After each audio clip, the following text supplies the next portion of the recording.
നമസ്കാരം, എല്ലാ കുട്ടികൾക്കും ഗിരീഷ് സാറാണ്. സ്ഥലം ഹയർ സെക്കൻഡറി സ്കൂൾ. സംഭവം അക്ഷരത്തെറ്റ്. ഇത് പറയുമ്പോൾ തന്നെ നിങ്ങൾക്ക് പെട്ടെന്ന് മനസ്സിലാകുന്ന ഒരു കമൻറ്റ് ചെയ്തേക്കുക. ഇതിൽ നമ്മൾ കത്തെഴുതുന്ന പോലാണ്. അയ്യേ അയ്യേ അയ്യേ അയ്യേ എന്ന് നമ്മൾ പറയുന്നത് എന്തൊരു നാണക്കെട്ട പരിപാടി എന്നുള്ളതാണ്. നമ്മളൊരു യൂണിറ്റ് ടെസ്റ്റിനോ ടെസ്റ്റ് പേപ്പറിനോ എന്നതിന് കുട്ടികളിടുന്ന ചോദ്യങ്ങൾക്ക് പോലും അക്ഷരത്തെറ്റില്ലാത്ത ഈ കാലത്ത് അക്ഷരത്തെറ്റ് ഒരു തെറ്റ് കാണുമായിരിക്കും. ഉത്തരവൊക്കെ എഴുതുമ്പോൾ ചോദ്യങ്ങളിൽ അക്ഷരത്തെറ്റ് വരിക എന്ന് പറയുന്നത് പോലൊരു ഒരു അത് ഒരക്ഷരത്തെറ്റാണെങ്കിൽ കുഴപ്പമില്ല. ഞാൻ പറഞ്ഞു വരുന്ന ഇന്നലത്തെ നടന്ന മലയാളം പരീക്ഷ, +2 പബ്ലിക് എക്സാം മലയാളം പരീക്ഷ. മലയാളം അച്ചടിച്ച പോലെ എഴുതണം, ഉണ്ട പോലെ എഴുതണം എന്നൊക്കെ പറയുന്ന അധ്യാപകരെ ഞാൻ കുറ്റപ്പെടുത്തുന്നില്ല. ഇത് പ്രൂഫ് റീഡിംഗ് ഒക്കെ കഴിഞ്ഞിട്ടല്ലേ +2 പബ്ലിക് എക്സാമിന്. 27 ചോദ്യങ്ങളിൽ 14 അക്ഷരത്തെറ്റുകൾ. 1 2 ഒക്കെ ആണെങ്കിൽ നമുക്ക് സഹിക്കാം. 14 അക്ഷരത്തെറ്റുകൾ.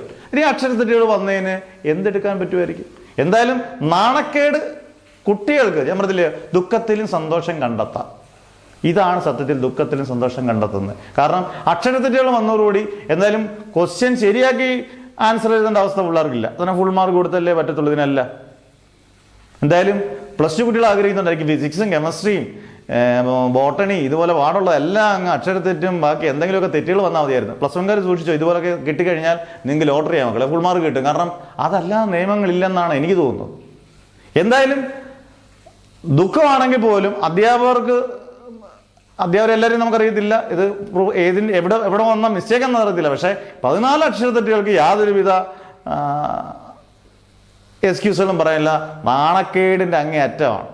എന്തായാലും ദുഃഖത്തിലും കുട്ടികൾക്ക് സന്തോഷിച്ച് ഉല്ലസിക്കാം. കാരണം ഇങ്ങനെയെങ്കിലുമൊക്കെ സഹായം ഗവൺമെൻറ് കുട്ടികൾക്ക് ചെയ്തു കൊടുക്കുന്നുണ്ടെങ്കിൽ വളരെ നല്ല കാര്യമാണ്.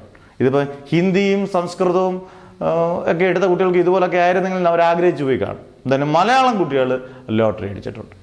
കാരണം 1ഉം 2ഉം അക്ഷരത്തെറ്റുകളല്ലല്ലോ, ചറവറ വരുത്തി. എന്തായാലും തകർത്തു. നമ്മുടെ നിലവാരം ഉയർന്നു എന്നുള്ള പല അധ്യാപകരും പറയുന്നുണ്ട്. നമ്മുടെ നിലവാരം ഉയർത്താൻ വേണ്ടി ചെയ്തേക്കുന്നത്. ഇതോടുകൂടി ശുഭം. നിലവാരം നല്ലപോലെ ഉയർന്നിട്ടുണ്ട്.